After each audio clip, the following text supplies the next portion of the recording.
नमस्ते दोस्तों। ईएचआरएमएस ट्यूटोरियल में आपका स्वागत है। जैसा कि आपको पता है, इनकम टैक्स अपीलेट ट्रिब्यूनल 1 जनवरी 2026 से ईएचआरएमएस 2.0 को अनिवार्य रूप से लागू करने की दिशा में तेजी से आगे बढ़ रहा है। उस तारीख से छुट्टी, पर्सनल क्लेम और दूसरी सेवाओं जैसे सभी कर्मचारी संबंधी रिक्वेस्ट सिर्फ ईएचआरएमएस पोर्टल के जरिए ही अप्लाई और प्रोसेस किए जाएंगे। इसलिए EHRMS ट्यूटोरियल सीरीज के इस पहले वीडियो में आइए EHRMS पोर्टल में लॉग इन करने का प्रोसेस समझते हैं। शुरू करने के लिए कृपया अपना ब्राउज़र खोलें और ehrms.gov.in/login पर जाएं। EHRMS को एक्सेस करने के लिए ऑथेंटिकेशन परिचय पोर्टल के जरिए किया जाता है।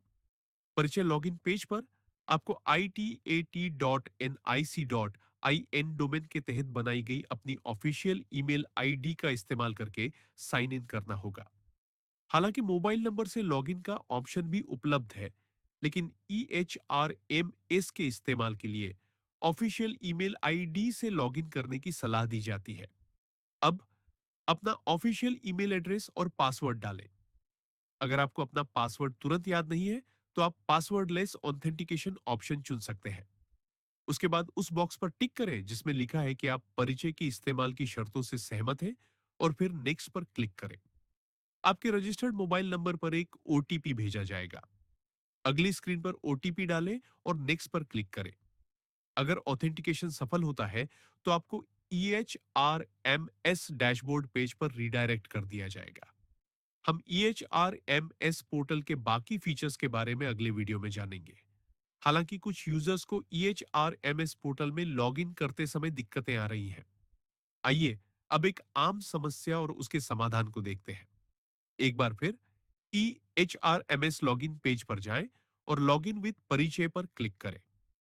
परिचय पोर्टल पर लॉगिन करने की कोशिश करें, खासकर पासवर्ड लेस ऑथेंटिकेशन ऑप्शन का इस्तेमाल करके और सहमति देने के बाद आगे बढ़ें।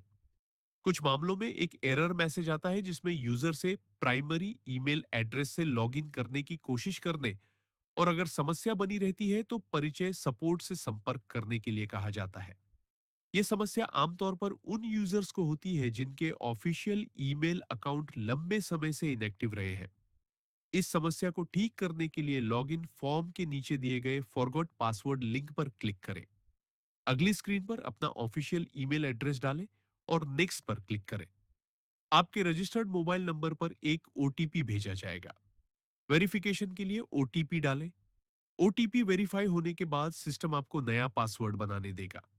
कृपया नया पासवर्ड ध्यान से बनाएं, क्योंकि इस पासवर्ड का इस्तेमाल भविष्य में परिचय पोर्टल के जरिए EHRMS में लॉगिन करने के लिए किया जाएगा। कृपया ध्यान दें कि नए पासवर्ड को सभी सिस्टम में सिंक होने में 30 मिनट से 1 घंटा लग सकता है। इसलिए कृपया कुछ समय बाद ही लॉगिन करने की कोशिश करें। इस ट्रबल शूटिंग तरीके का इस्तेमाल लॉगिन से जुड़ी दूसरी मिलती जुलती गलतियों को ठीक करने के लिए भी किया जा सकता है। नए नाइस मेल प्लेटफॉर्म के यूजर्स के लिए एक जरूरी अलर्ट यह है कि नाइस मेल पासवर्ड और परिचय पासवर्ड अलग अलग सिस्टम पर मैनेज किए जाते हैं। इसलिए एक प्लेटफॉर्म पर पासवर्ड बदलने से दूसरे प्लेटफॉर्म पर पासवर्ड अपने आप अपडेट नहीं होता है। कृपया अपने क्रेडेंशियल मैनेज करते समय इस बात का ध्यान रखें। आखिर तक देखने के लिए धन्यवाद।